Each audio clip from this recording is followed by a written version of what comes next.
listening to Pop This, the podcast where three women talk about pop culture. Here are your hosts, Lisa Christiansen, Andrea Gin, and Andrea Warner.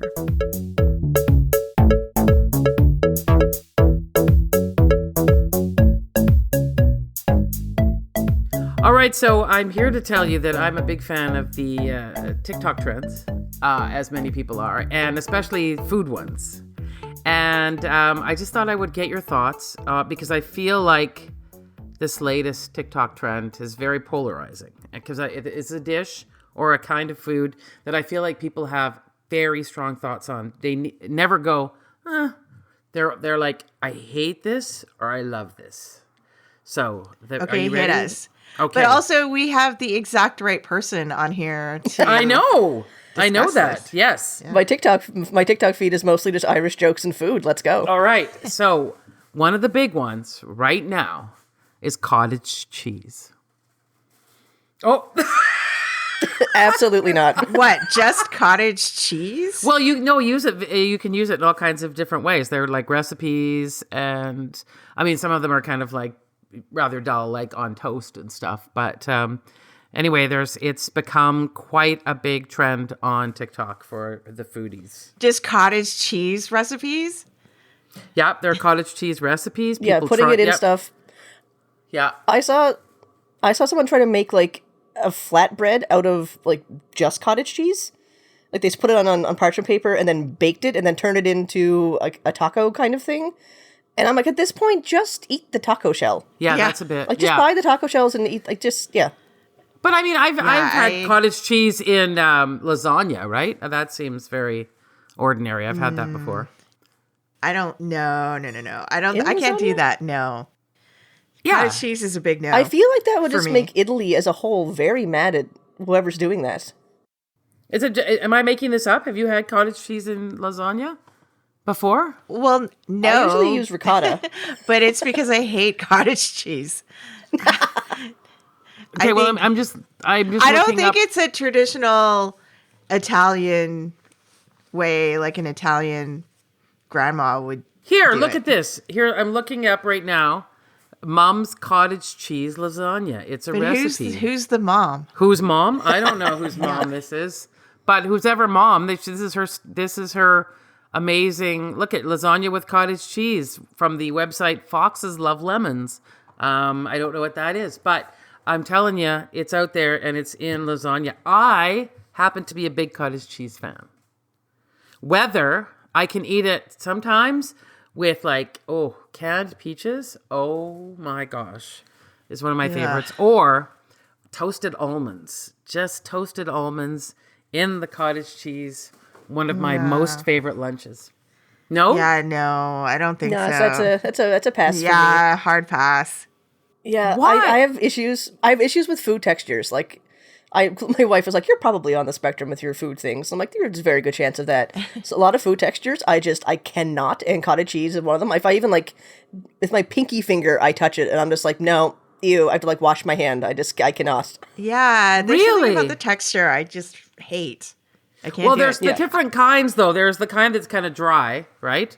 Almost There's just dry cottage cheese. yeah. It's like almost without the liquid. That still sounds Okay, I've gross. only ever had the lumpy stuff. It's Yeah. lumpy. It's Somehow- always lumpy. But sometimes it has more liquid in it. Yeah. Like a watery See, kind of just thing. hearing that phrase, Yeah, my I tongue's know. curled. Yeah. Agreed.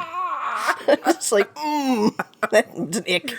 Oh my gosh. I don't think I've ever in my life been introduced to a cheese I don't like. And I know cottage cheese might not even be a cheese, but. Okay, but you don't like pizza, but you love cottage cheese. I didn't say I didn't like pizza. Okay, I just you're said still waiting to find your perfect pizza. That's right. I said I've never really had okay. a good pizza. Okay. Yeah. But cottage cheese is apex food. Okay, cool. What's the update on that? Have you still never tasted good pizza? I've had some recommendations and I need to make an effort to go out to them now because I have determined that I will never, ever have a good delivery of pizza. Like, I don't think that's the way to do it. No, you can't. So I know what I have to do is to go to these places that people are recommending. Because I've said this to a number of people, and they're going, "Oh, that's because we've never tried yada yada." So I have to go try yada yada, and report back. But I feel like pizza is a bit more of a fall winter food. But unless somebody's What? Why? it doesn't. No, you don't think so? You think pizza's summery? It seems like an all-season food. I make pizza all the time. I don't really eat pizza at all, but I see it as an all-season food for the rest of society. Well, when you're sitting around at home and someone says, like, let's get a pizza, don't you feel like they're often saying that in the fall or the winter? They don't. No. What? Like, what do you think they order in the summer? Salads. You think a group of people sitting around watching some kind of sports game in the summer is like, let's all order salads? Okay, chicken. Like a chicken dish. Like a fried chicken. I was going to go to Costco and come back with 17 rotisserie chickens. But what makes chicken more summery than pizza? I don't know. I think it's the carb part. Like, I think of winter and fall as carbish, if that's a word, or maybe I made it up. But I just think of carbs and the winter. I can see it's hibernation season. Yeah. You want to like the warming, comforting, like filling kind of foods because you want to like the primal side of our brain is like we need to hunker down and get all the things for the winter and pickle and can things and I don't know, build a fort. I'm just not a big carb like person soup. in the summer. I'm just like but then I'm not like a huge sandwich person either, which I realize is a very summery thing. Sandwiches, right? Again, No? I would say sandwiches is like all season. I don't. Okay, hot dogs for me are very much a summer thing. Okay, I'll give you that. I tend to eat a lot of hot dogs in the summer. I'll give you that. Hot dogs are definitely associated with summer. Anything that's grilled, it's associated with summer. Okay, but in like when I've been to Denmark, they have the Pulsewagen, and right those What's that? Pulsewagons. That's like the European wiener on the long bun with all kinds of really magical toppings. So that in itself is called the Pulsewagen? Yeah, that's all they serve in there. That's it. But is that what the hot dog's called, or is that what the place that serves it is called? No, Pulsa is the hot dog. The wagon is like it's a little cart set up somewhere. They're everywhere. Okay. But I think of that as very outsidey food. So, but then at the same time, it's got a wintry kind of feel to it as well. I don't know. Like now, I think we're gone into a weird territory. All of us here, you were worried about textures, and I'm like, nope, food seasonal. That's me. I think Don't even get me going on the textures per season. Oh, yeah. Here's my chart. Here's how I eat. Oh, so what do you consider cottage cheese, just to pull this full circle? Is it a winter food or a summer food? I feel like more summery because I like to have it with fruit. So even though canned peaches, obviously, I could eat those in the winter. I don't need, because fresh peaches, I don't think of that with cottage cheese. I think of canned peaches with cottage cheese. Okay. Okay. Well, this is the first I've heard of such things. Maybe for other people too, but I'm going to just say to our loyal listeners, if you aren't already repulsed by cottage cheese, try it with a little canned peaches or some toasted almonds. Just saying. Are you being sponsored by Big cottage cheese right now? It looks like cottage cheese doesn't need a hand because they're like they're going the viral. darlings of TikTok. They're going viral. So I think it's a moment. It's a moment for cottage cheese. What can I say? And it is in the summer, so there you go. Still not going to eat it. Okay, No. fine. And there is absolutely no natural segue from cottage cheese to the movie that we watched, unless somebody really wants to stick their brain in there. I can't. I really can't. No. Well, there is a scene in a grocery store where you can buy cottage cheese. That's pretty Although weak. I don't know how yeah, it is. And I don't know how Germans feel about cottage cheese either. I bet they hate it. Okay.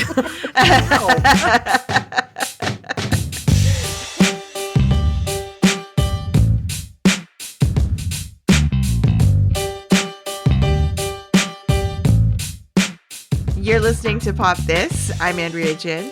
I'm Lisa Christiansen. Oh, and I'm Sidney. Hello. Hi, Sidney. Welcome back. Hello. Thank you. Welcome Thank back you to talk about this very important movie on its 25th anniversary, Run, Lola Run. Wow. Yeah. I'm a little shocked to find out it's 25. I thought you got it wrong the other day when you suggested it with its 25th anniversary. I went, no, that's very recent. But the 90s are very recent. The 90s was like 5 years ago. That's what are you talking about? But then also I said to someone, I went, it was I love that movie and I love The Bourne Identity. And I said, but I don't know why I'm lumping them together. It's the same woman in both movies. No kidding. Yeah, I didn't know that. I don't know why. I don't know why. I just didn't think about it. Those are the two movies she's the most famous for. I knew she was obviously in Run, Lola Run, but I thought I really liked hold the on, Bourne. wait. Like you didn't just forget it? You never knew it was the same person? Yes, that's very true. I did not. Am I the only one? Sid, you too? What? Yes. Yeah, no, I watched The Conjuring 2, and I was like, hey, that's Lola. She was one of the psychiatrists in England in The Conjuring 2. And I was like, oh, I should really watch Run, Lola, Run again. This was when I saw The Conjuring 2 in theaters. And my wife was like, what's Run, Lola, Run? And I was like, oh, I got a movie for you, babe. Yeah. But that was you like remembered her whole journey. Like she ran right like into the Bourne Identity? Yeah, she kind of like burst onto the scene with Run, Lola, Run. And then a few years later was on the Bourne Identity because she like became a star with Run, Lola, Run. And then she like, that was her Hollywood movie. But they seem almost the exact same roles. That's why I guess I was shocked. It's like when they offered That's why the you Bourne... shouldn't be shocked at all.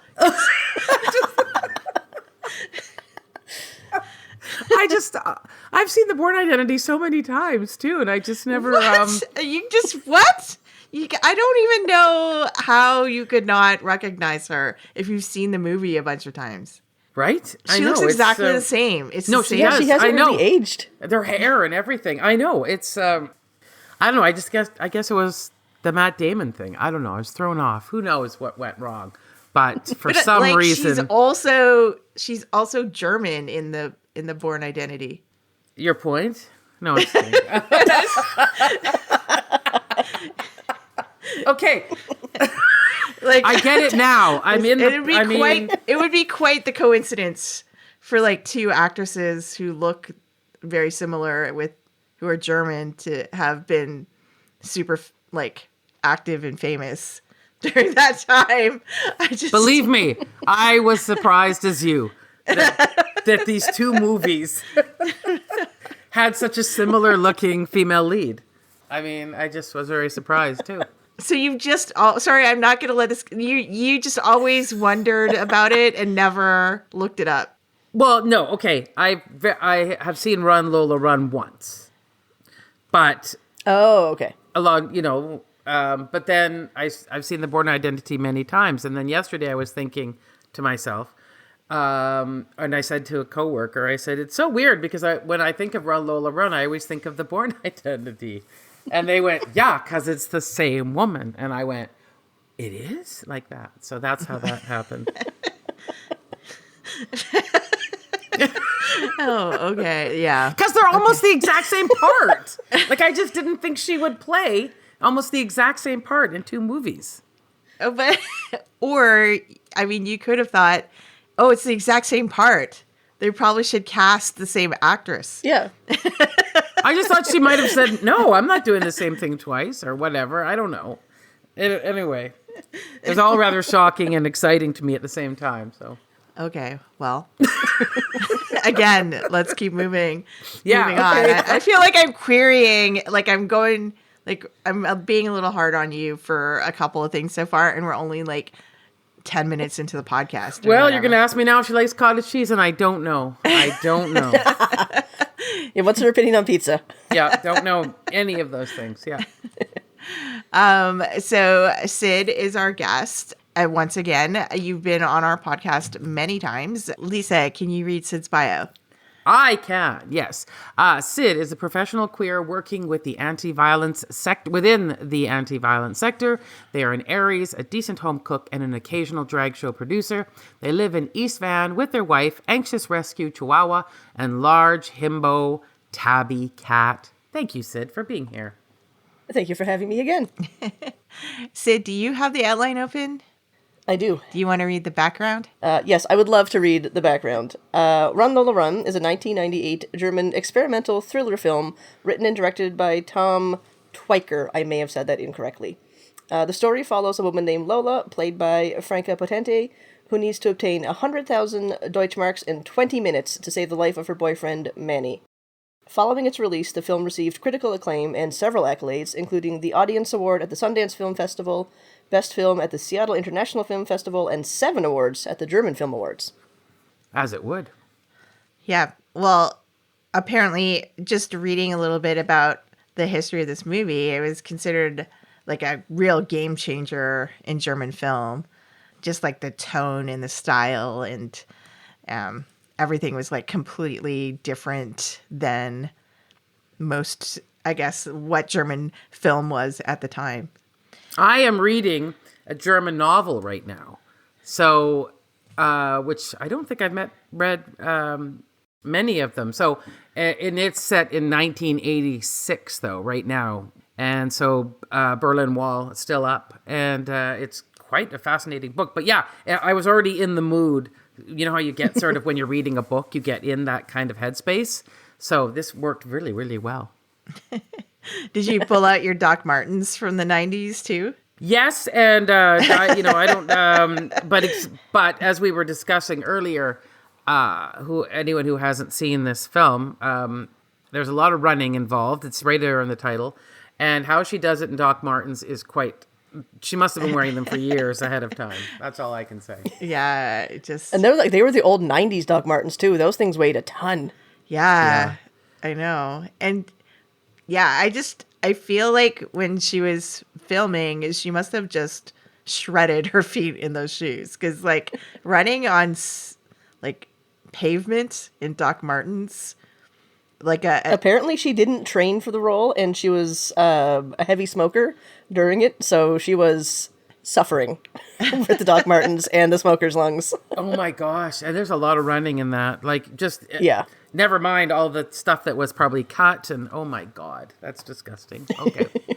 yeah, I mean nowadays you'd just be like, can the director just somehow like AI my running into this? Just loop it. Yeah, exactly. Walk, Put on Lola, the walk. green suit. How about that? Yeah. Put on the green suit and the green screen, and then just do one take, and then just loop it around all the time. Yeah, exactly. Yeah, there we Just, go. like, special effects it. Yeah. I'll read the synopsis. At its surface, Run Lola Run is the story of a bumbling bagman, Manny, who accidentally loses 100,000 Deutschmarks he's sent to retrieve from a drug deal. When he gets off the subway without realizing he has left the cash behind, he goes into full panic mode, calling Lola for help. If he doesn't come up with the 100,000 Deutschmarks in the next 20 minutes, his boss, Ronnie, will have him killed. Lola's desperate response is where Twyker begins to delve into existentialism and how time and Lola's choices have an effect not only on the outcome, but on the lives of the people she literally runs into trying to get the money and save her boyfriend. And that is from Jeffrey Spiker in Collider. That's a good rundown. Rundown. Sorry. But So, did either of you see this film when it was first released? Lisa, you just mentioned that you did. Yeah. Do you remember what your thoughts were at the time when you saw it? Because it was quite a big cultural. Yeah. I thing. mean, I really, really liked it. I don't. I just remember it being very edgy. Would be a word. You know, that this was something new. But then, you know, there was a lot of that kind of stylized entertainment starting, and music videos looked a lot like that as well. So, I mean, this is kind of peak music video time too. So it had that kind of feel to it as well. And, you know, it had a real sexy vibe to it. And now, if we can jump ahead and I'm watching it, I don't remember thinking, what the hell are you doing with this idiot Manny? But whatever, that was, that's me now. Like, honestly. Anyway, let's move on. Yeah, so I was still in like junior high school in 98 when this came out, so I didn't get a chance to watch it until it was on VHS. I went to Blockbuster and rented it. Because I kept seeing things online, like the Tor Amos message board I was on, there's a bunch of film nerds on there, and I've credited this movie as one of the ones that turned me into like an insufferable movie snob. Like, I thought I was so cool and so intellectual, like trying to like sell this to my teachers in high school, like, oh, it's like a very modern, like post-war feminist take on a heist movie, and the use of color is amazing. Like, not even realizing now that like Berlin is just a very beige kind of city. I've been there. A lot of things are just beige. So of course, like, her red hair is going to stand out. But I thought I was like a genius having these conversations about like fate and determinism and destiny and all this. Now I'm just like, I was the most obnoxious teenager. Oh my God, my poor parents. That sounds very adorable, though. Mm-hmm, it does. I do remember seeing the movie at the time, and it was kind of this moment where like Train Spotting had come out a couple years before, and Franca Potente, like, this movie made her such an icon, and it's just like so 90s to me to rewatch this movie now. Like, it just takes you right back, because you know, it's like the music that you're hearing was like, I've never personally been a huge fan of techno music, but like just hearing that just takes me back to like hearing raves in the 90s and, you know, wearing Doc Martens in the 90s and dyeing my hair. And, you know, like, it's just that of the 90s movies that we have watched this, like, recently, this one transports me the most, like, instantly back to the 90s. It's nostalgic, but it also still feels timeless. Like, the story feels timeless in the way it was shot, like it could be a modern film. I mean, when I was looking at it, obviously Berlin might have some other buildings, but those ones that we're looking at are probably still there. The only thing that would be missing is the phone booth and the use of the phone booth and the phone card, which did bring back some dark, sad memories of traveling and phone cards running out. But but other than that, I felt like it would look exactly this. Even the cars might look, they were different too, but I can imagine people driving old cars in Berlin as well. So I don't know. It feels like a pretty timeless story and movie for sure. I think the use of like the three movies in one was very much of the time of the 90s, because like there was Sliding Doors, there was, I think it was To Jillian on her 37th birthday or something like that. That had one of those like Go had those like multi storyline kind of things. And it's one of those things where it was so of the time, but still watching it now, I'm like, oh, this could be a modern thing. Mm-hmm. It's almost like a play. It's almost like a 3-act play that's played out as a movie. Mm-hmm. Yeah, I mean, we just watched Sliding Doors earlier this year for the podcast, and like that movie to me does not hold up as well as this movie in terms of like the look of it. I don't know what you think, Lisa. Oh, I agree with I agree, but yeah. Also, another beautiful, capable woman in love with some schmuck. I mean, gosh, like, but like, that's another trope of the 90s.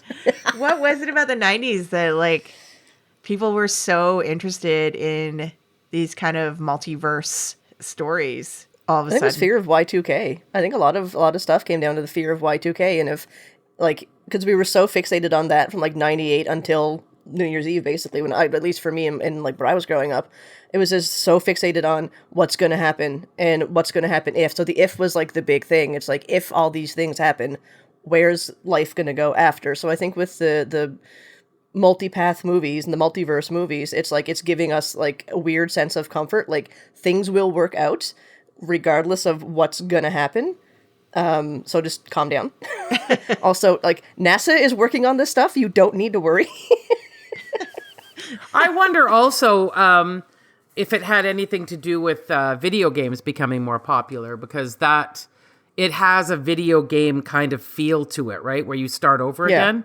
And the different, always in video games, it's that choice you make, right? Which is going to change the other path or the outcome, right? And you can die and come back again. Yeah. So I don't know, that I just feel like that's another thing that I was thinking about when I was watching this. And she's dressed a bit like Lara Croft, like the tank top and the... Yeah. Lara Croft wears shorts, but like the bright tank top and like the kind of earth tone pants. I was like, oh yeah, that's a video game outfit. Yeah, so that's what I was... But it's also something, like someone in Germany, like looking like a riot girl, but also someone who could be a background character on Buffy the Vampire Slayer. Yeah. Yeah. Well, I was reading that it was Alias, that movie, that series Jennifer Garner was in. Yeah. Oh, yeah. Influenced on that and Buffy the Vampire Slayer. Do you feel like this movie has influenced the next generation of movies that we've seen since then? Because, like, you know, like even thinking back to last year with like Everything Everywhere All at Once. And Russian Doll, I was thinking that was quite popular. Yeah, I was thinking about that. Yeah. Yeah. It's but I mean, given that, it's interesting that somebody was talking about how Twyker has never made, like, he's made more movies after that, but never anything like Run Lola Run. And it doesn't seem like, you know, many people did make that kind of movie. Like, it wasn't maybe influential directly at its time in terms of movie making, but since then it feels like echoes of it. There are echoes of it in movies that we've seen since then. I kind of feel totally too that the first time I saw it compared to this time is that I spent a lot more time the first time just kind of being intrigued about how it was all coming together. But this time I started noticing those smaller things, like the little moments between their lives where they were in bed and that red filter. And they were both like talking about breaking up, kind of like they both were. And I'm really curious what he was thinking in terms of like both of them dying and having this kind of like, yeah, no, I've been wasting my life entirely. Like, what have I been doing? And I don't know what that message is. And I don't know if it's like a particular message about young German people or something. You know what I mean? Like, sometimes I wonder if I really understand the culture and what they're saying. Mm-hmm. Mm-hmm. Yeah, I think I always looked at the like the between movie scenes with them in bed as like the start screen of a video game. It's like you die, you go back to the beginning, and then, or there's like an end, like with some video games, it's very dramatic, like you die, and then there's this whole like funeral scene, dramatic title screen, and then you start over where you started. So I'm wondering, like, was that intentional? Was it supposed to be about video games and like how that's, you know, part of culture now?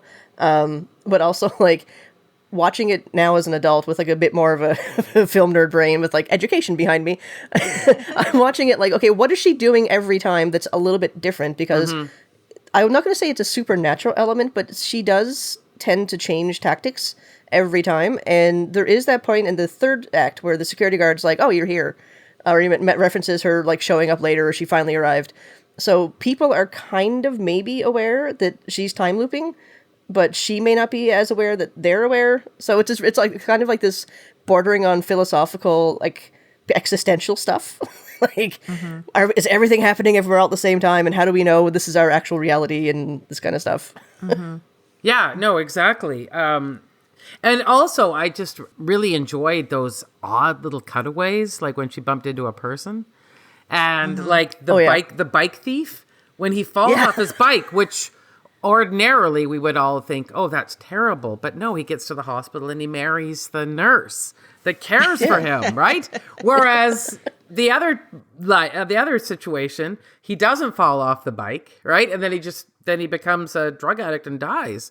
So I really like some of those messages in this movie, which is that you don't have any idea what's next.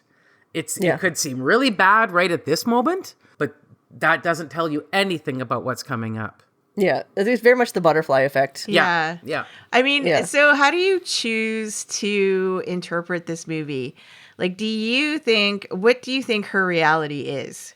Like, do you think the third act is her reality? And she was, you know, we're supposed to look at it like she could have made a bunch of different choices and a bunch of terrible things could have happened if she had done that. But she ends up doing, you know, taking this path and everything ends up fine? Or are we supposed to think that she like died in the first act and that she is somehow like dreaming in the afterlife these other scenarios of what could have happened if she had made different choices? I mean, that's pretty dark. Yeah, but I mean, the second one is not particular is equally as bad, whereas the third one is, you get this great sense of, oh well, maybe now. I mean, I don't know how much money she has in the bank, but my guess is it's probably more than 100,000. I think that with the roulette, it was letting it ride on like 35-1 odds. Yeah. So she put down 100, so she got the 35-1 odds, and then she let that ride a few times. What got me about the last scene, though, was... So we saw the scream in the first act, and then she's in the casino, and she screams again, and that alters stuff. Also, how weird would it be just to be in this very fancy casino, and she strolls in, and then screams like a banshee, and walks out with probably several $100,000. Yeah. But the scream, to me, was really interesting, because that's not a human sound. Like, opera singers can sometimes do that. But the way that she did it, and everything breaking in the glass, and then everybody froze. I'm like, there's something to be said about that specific scene and what that means. And are we really cheering for the criminals to have like happy endings in this? Right, like, exactly. I don't know. No, I know. And even the way when the first incarnation, when she goes to her father and, he's like, yeah, you're not my kid and my life sucks and I have this opportunity to make it better and I'm taking it, get the hell out of here. You're kind of like, oh, okay, well, yeah, why do I rooting for this person who seems pretty terrible? She doesn't like, when he says get a job, she's like, yeah, one day or something like, yeah, maybe. Like, yeah, maybe I will. Yeah, maybe I will. And then, but she's asking him for money. And then we see her, every time we see her mother just obviously having an affair as well. So there's something like by the end, is it like a reincarnation, kind of like a, like in Groundhog Day, which is another, but that's 80s. In Groundhog Day, the idea, a lot of different religions have claimed that story, and a lot of Buddhists like it because he gets progressively better and smarter each time he's alive in that scenario. And there's something in this about how is she reincarnated and gets smarter, and he is getting smarter as well? I don't know. Yeah, it's a good question. I feel like you can either look at this as like a really fun action heist movie or one of the deepest philosophical movies of the 90s. Yeah. And you could be right with both. Or both statements. You could see it as just like a soap opera, like about a girl whose family and is falling apart and whose boyfriend is having drama. And like it's kind of like works on all of those levels. Which is what Groundhog Day did too, right? Groundhog Day. Yeah. Everyone, it's funny, but at the same time, when you start digging deeper into it, it's a way smarter movie. I mean, there's funny parts to run all over, but I think that's part of the appeal. It's like, there is all this stuff, and there is all this surface level stuff, and then there is all this other stuff you can really, really get into. And then you can have all these, I mean, it's 25 years on, and like we're sitting here having a podcast talking about it. So I think the longevity of it is there, and the themes and the ideas of, I think it's free will versus determinism. I've not been in philosophy classes in many years. Free will versus determinism, and like how much of life is planned, how much of it is not. Like, do we actually have free will? Like, you can put all of that into this movie and still come up with I don't know. I have no idea. Well, yeah, exactly. Because, by showing us all of the sequences from like the other characters' lives and what potentially happens to them in each scenario, you're just kind of like, like everybody is their own on their own journey with multiple paths that could go in any wild direction. And you just multiply that by every human on the planet. And it's just like whose paths are affecting whose paths. And, what does that mean? And, it's a movie that you just like could just end up thinking about forever and ever and never really coming to, I think, like a conclusion about like what it's about or what it means. Yeah. My wife and I watched it together, and afterwards she looks at me and she's like, I can see why this turns you into the movie nerd you are. And I said, yes, exactly. Did you see Sorry, did you see the new restoration or did you rent it? No, I just rented on Amazon. Me too, yeah. We've been very busy, so I have not had a chance to go to the theaters. If Bound comes back to theaters, though, I'm going to see that because I'm excited for the Criterion Collection release of that. But that's another podcast. Noted.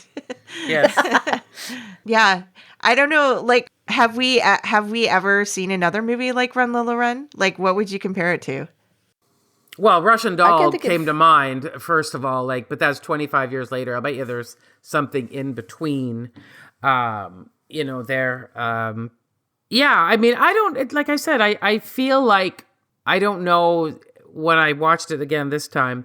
I don't know if I really understand it. I know we were just saying that, but I wonder, like, how much it has to do with German cinema and culture and German ideas or anything like I don't know anything about that. And I feel like that's what makes this movie so interesting is it's definitely like, I mean, I feel like with Russian Doll, I kind of got the themes there because, it's North American and,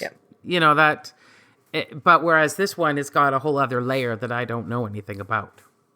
Yeah, I thought of The Butterfly Effect, the movie, because I think that came out around this time too. I thought of Russian Doll. I thought of Everything Everywhere All at Once. Mm-hmm. But I also thought of Final Destination, that franchise, because of it's the thing. It's like the whole premise of the thing is, if anyone hasn't seen it, spoiler alert. Fate has chosen when you should die, and if you cheat fate and don't die, then whatever thing is in charge of the universe is coming for you, and it's gonna get you because you cheated it and it needs your soul, which is a corny concept, but there's like 17,000 movies of them and they're very funny. And it's scarred a generation of millennials with the logging truck. Yeah. But I thought of stuff like that because it kind of ties back to this thing of what is predetermined and what is, like, when you have an interaction, how was this scheduled? Was this part of your life's plan based on whoever's in charge or whatever's in charge of the universe, or is it everything just chaos theory? Also, this is a lot about weirdly their relationship, right? This is about Lola and Manny. We see them talking in bed about how much they love each other and what would happen if I died, and really wanting to understand what are the actual depths that our relationship is going to. And so when she's asking him all those questions and he all of a sudden looks at her and goes, do you want to break up with me? And she's got that, yeah, maybe. And and then we see her go through this effort to try and save him. It was your part of you is just like, why are you trying to save this idiot? Like, honestly. It's weird, too, because she said they've been together for a year. Yeah. Her dad hasn't met him. Yeah. Like, he calls her when he needs help to get the 100,000 Deutschmarks. But they don't seem to have much more of a deeper intimacy. I know it's only an hour-long movie, basically. But there's not a whole lot of intimacy or, strong emotions there. And the snippets we do see are just, the little snippets of them in bed. So I think we're left to infer so much about their relationship and where it's started and where they're at now. And at the end, where they're going, because the last line is "What's in the bag." Mm-hmm. So, but also, at the beginning of the movie, he's blaming her for being late. Remember, you're always on time. So, yes. You were supposed to get the money. Someone stole her moped or whatever it was. Yeah. And so it was her there's fault. the thing. So it's her fault. But again, was this part of the big picture plan for her to have the moped stolen, and they have to go through this, or this goes back to how much of this movie is supposed to be free will versus this is supposed to happen, like it or not. You got to figure your way out of it. I mean, buddy, you left the bag on the subway. How, you know what I mean? And you're trying to pin it onto her. Well, you're literally the dumbest person I'm of all my guy, time. did you stretch before that reach? Yeah. Right? That brings us to another point. Lola was seen as a really unusual character in a movie for the time because she's a feminist action hero and the center of the movie. Usually in action movies, women had at that time women were relegated, female characters, to support roles in those types of movies. Watching it today, how do you feel about her as a feminist action hero? I don't really. I mean, she was really willing to like die for Manny. Like, this is a movie about trying to save her boyfriend, right? It's not about her getting on the phone with him going, "You're a first-class idiot. Like, do not pin this on me. This is your deal. Hang up the phone, new life." Then I would have agreed. But Yeah. I can see the feminist element in like the she's gonna take charge kind of way, and like she's like very much like, I have plans, I'm gonna do it, I'm gonna execute them, might execute somebody else in the process, who knows. I don't know if I'd go so far to say she's an action hero. She's a very good runner, and she probably runs faster than I did in Doc Martens in the 90s, let me tell you. But yeah, I don't know if I'd say feminist action hero. I'd say there's like feminist qualities to the movie. Because she is like an independent woman who was like taking charge and, you know, consequences be damned, I'm going to do it. But yeah, the action hero thing is like, she didn't really, you know, jump off any buildings or like, Yeah. But I mean, fly with a fireball through the air. But the whole like movie is riding, the whole story is riding on her and what she does, right? Like she, and all the men are kind of around her are kind of sad and disappointing. Yeah. yeah, but she's not doing anything to like jump out of that mold, right? I mean, she's doing this all for this Manny guy. Like, it's kind of sad. We're all, I mean, when I see Manny crying in the phone booth, I'm all, oof, buddy. I'm like, man, you made some choices to get there, my guy. You put yourself in this position. And this is your job? Like, I mean, I'm that's assuming that thing. this is like German mafia. Like a bagman is the guy who goes to like drop the money off. So there's no like the middleman between the criminal bosses. So if he gets picked up with it, the bosses aren't in trouble. It's him. I'm like, that's not, maybe this is like me being privileged, but like, that's not a good career choice. No. I feel like there's no job stability and the legal ramifications are very scary. Yeah. So, and again, this is why I'm asking, like, German cinema, 1998, was this like a career? Was there like high unemployment? I don't know. Like, was there some reason that we should be sympathetic to Manny other than me just being, oh, oof, buddy, Lola, you can do I am better. going to go do a deep dive into post-wall German cinema tonight now, and check out the themes in the fall of the wall and how media in Germany changed. I do have to say one. Sorry, go ahead. Yep. Well, I guess that's interesting though, because like what I was talking about earlier is that I think when we watched the movie for the first time in the 90s, we would have been satisfied at the end where they have more or less like a happy ending to their story. But now when we watch it, we think like, oh, like she shouldn't waste her time with this loser. Like she should have restarted the video game and just like not walked out the door that day, maybe stayed home. But yeah, but just also that like maybe we don't need to be like see them right off into the sunset and consider that a happy ending because like they don't deserve a good ending. No. Lola should have just taken I wish what had been a great ending to me is that Lola has that bag. She saves that man in the, what I was thinking. Okay, rewrite the ending, Lisa. Let's hear it. Okay. So there was the scene of Manny and Lola in bed, and he says, if I died, you'd think about me for a little while, and then you'd meet some green-eyed man, and you'd forget me. And so when she got in the ambulance and she was holding that man's hand, I was trying to see if his eyes were green. Because I thought, well, yeah, okay, yeah. Yeah, I was like... yeah, and is this going to be the dude, right? And then she saves him and just gets out of the ambulance. So in my perfect movie, this man would have, she would have looked at him and he looked at her. And then she would have, they would have the money and then the two of them would go off together.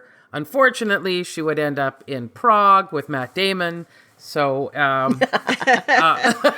later, and that's not. And also, we know that that doesn't end well. That doesn't end well at all. No. Although she does get to some vacation spot for the two or whatever. But anyway, I was thinking that maybe she was going to end up with the guy in the ambulance. That was my particular happy ending. And Manny, I would like to think that she wouldn't even care what happened to him. It was like, buddy, that's you're on your own. But I just wanted to say one aside. I had forgotten most of this movie.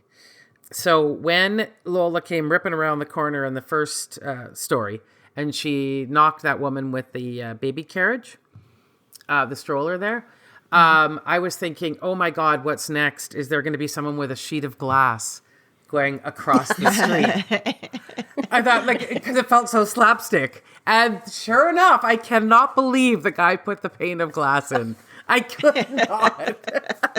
It was definitely like the Bugs Bunny School of Props for a little bit there. Yeah. I was ready for someone to draw a door on a brick wall and have her go through it, and then somebody else like face plant. Or an anvil dropped from the ceiling there. Yeah. Or a roof, Sid, what ending did you prefer? And if would you rewrite it to something different if you could? Here's the thing. I don't dislike the ending. I think the ending it's good. I like the open-endedness of it. But if I was to rewrite it, I would have a flash forward, not a rewind. And we're shown Lola like 10 years in the future, thriving somewhere because she took the money, left that sad sack of a man, and like, I don't know, moved to Munich or something and like started a business of some kind and is just living her best life. Maybe she sells Doc Martens. And she never meets Jason Bourne. Yeah. Maybe she's like a techno queen and she's standing on a pyramid in Ibiza, you know? Like, Oh yeah, yeah. She started her own DJ group. Yeah. Driven feminist DJ group. Yeah. Yeah, exactly. Like I kind of think it would be good if she had been motivated to win all that money, but then just decided not to meet up with Manny, took it, and you're right, started some kind of DJ business and became like a early German influencer for people with bright red hair. Yeah. Yeah. I mean, we can dream. I mean, I dream way bigger for Lola than I do Manny, but, I also was thinking, like, how could, this guy Manny, we'd already seen him leave the bag of money on the subway, and you're thinking, well, that's the dumbest thing a person could do. No, how about giving a gun to a obviously mentally unstable human being, right? Like, maybe he's the that Fredo was dumber. Corleone of this mafia family, yeah. Yeah. Just All the right, dumb take decisions. take the gun. Oh, don't shoot me. Oh. Yeah. So do we think this movie still holds up well? Absolutely. Oh, yeah, absolutely. I still think it's a great ride. And the fact that we could find so many interesting ways to try and get into it and discuss it, I think goes to show how, like, it's not, I mean, I think it's really easy just to watch it on its surface, but there's so much going on. But I think the Manny thing is very dated. I'd like to think that if we did this now, this woman would be way beyond this. But that's me. That she would be trying to do something more noble with her ability to restart time. Yeah. Yeah.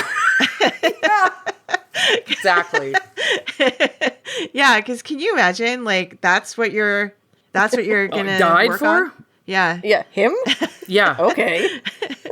I would sit and have a think about my life and Yeah.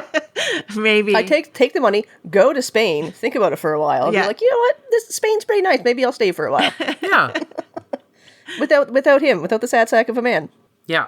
Yeah, or like just have a think about like what other turns she could have taken in her life throughout. I mean, she is only in her 20s, so she probably doesn't have a lot of things that she regrets, but just like if I could revisit something in my life, it would not be this.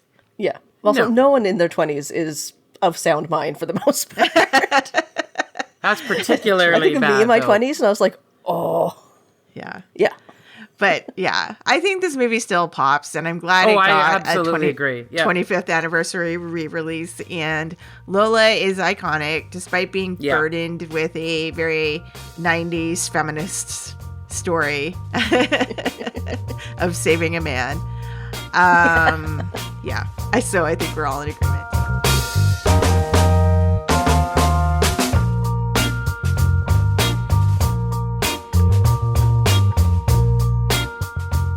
We like to leave our podcast with things we recommend. Sid, would you like to go first? I would. So Spotify, I have my little Spotify release radar playlist every Friday. First thing I do, listen to that. And last week, 2 weeks ago, they gave me an artist called Have. Havay. The song is called Angel Wild Superstar. I think I've listened to this song at least 7 times a day since then. And her album came out last week, and it is one of my top 5 albums of the year so far. It is gorgeous. It's like ethereal, but a little bit dark. Amazing drum beats, like just really, really cool, interesting stuff. Just got the tickles the brainworms in the right way for me, and I really love it. What genre is it? Oh man, kind of like indie pop-ish, but a little dark. It's hard. Like, nothing really. It's no 2 songs really kind of sound the same. But if you like Kate Bush, like Chappell Rowan, you like 90s feminist dark pop, you'll probably enjoy this. Cool. I'll have to check. Is this artist Canadian? Not to my knowledge. There's not a lot on her Spotify page. I think she's kind of new. Intriguing. I'll have to check it out. Lisa, what do you recommend? Yeah, I'm going to recommend the book I'm reading right now. So the reason I came to it is because it won the International Booker Prize. So they took the Booker Prize just outside of the Commonwealth and gave it a bigger audience. So it is a German book. And it's called, best I can say is it's called Kairos. So Kairos, which is a Greek word. And it's by a writer named Jenny Erpenbeck. And it's just a fantastic novel. So I'll just read you the little quick one here. It says, Jenny Erpenbeck's novel, Kairos, folds intimations of German history and cultural memory into a torrid romance. So it's really beautiful. I just feel smart reading it because it's all very this young girl having an affair with this German professor. And I'm laughing, and I'm sure this isn't meant to be funny, but the young girl is having the affair with the professor, and they're kind of setting the boundaries for the relationship. And he's like, okay, just so you know, I am married. And she's like, no, I understand. He goes, and I am also having a thing with a radio producer. So you'll have to. Wow. Yeah, I know. So you're going to have to find a way into that structure. And she's like, yeah, no, that sounds great. So, yeah. Oh, yeah, I'm hoping she's like 21 or 22 or something. So I'm hoping things expand for her. The book does sound very German and intriguing. I'm looking Oh, it's forward fantastic. I'm so great. Yeah. I'm looking forward to hearing your final verdict on it. Oh yeah, I know. I love it. It's only about 250 pages, and I'm in about 50. So I'm moving along. Excellent. Well, my recommendation is something completely wildly different than what you both have recommended. It's a TV show. It's available on Gem, CBC Gem. It's called Best in Miniature. Have either of you ever heard of it? Nope. Okay. It's a reality competition where people build from scratch little miniature houses, like dream homes. Like they make little furniture and they... Like a tiny home? Like it's like a dollhouse size. Oh, okay, like a diorama. Okay, gotcha. Yeah. And they just like, they each like choose their style of dream home, and everybody like chooses like a different era and a different like sort of, culture this house is from. And then they like use raw materials to build the outside of it, and then like the structure of it. And then every episode is the challenge is like, do a bathroom, do the kitchen, like in the style of the house and era that you have chosen. And they have to make like all tiny little furniture out of like, they like choose materials that they found that they can make into things that look miniature, or they build it by hand, or yeah, it's like a completely something I never thought I'd watch, but now I'm totally obsessed with, because people building miniatures, like they're so talented, the people on the show, these shows, like there's 2 seasons of it up on Gem. And yeah, they're skilled, like they have to be skilled craftsmen at like carpentry, like sewing, like painting. and they just like Wow. create these entire like homes. Like this is, someone will do like a Japanese style country house. Kind of feels cheating though, when you think that's just a few slats, right? Like, I mean, No, we're not like they talking have to Cape decorate Cod like here or the. something. Yeah, well, okay. some people do Cape Cod style houses. Yeah. But like also like they do the outside, like the landscaping has to be correct to the house in the era. And yeah, it's just like a whole thing. And once you get into it, you just really get into it. Okay. I'm Cool. sold. Yeah. I thought I was pretty cool making my own ginger beer, but now I gotta step up my game and like start You making do. miniature houses. Yeah. Exactly. Yeah. Well, and it also makes you, it's also kind of fascinating because it makes you think about what you would choose to be your dream house. Because like that's what a lot of the motivation for the, people to get into this is just like, I can't, build my actual dream house, so I'm going to build it in miniature, and this is how I'd make it.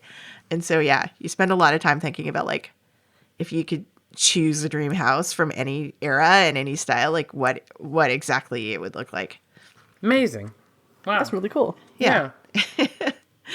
Anyway, thank you so much, Sid, for joining us this week for this fantastic Thank you, Sid. blast Yeah. from the past. Thank you for having me again. I love talking with you guys. It's great. Yeah, you're always such a pleasure to have on the podcast. Oh, thank you. If anyone wants to email us, you can reach us at popthiscollective@gmail.com or reach us on the social medias. Whichever they are. Pop this something. Pop. I like how we're Pop This Collective because it really sounds like we're like Broken Social Scene or something. Like, Yeah. There's many of us in this collective. Big thanks to Andrea Gin, who is our co-host and producer here, putting this all together, and to all our listeners who faithfully visit us all the time. Wow, thank you. Yeah, and I hope you enjoy rewatching Run, Lola Run. It's definitely worth your time. Absolutely. Thanks, everybody. Bye. Yeah.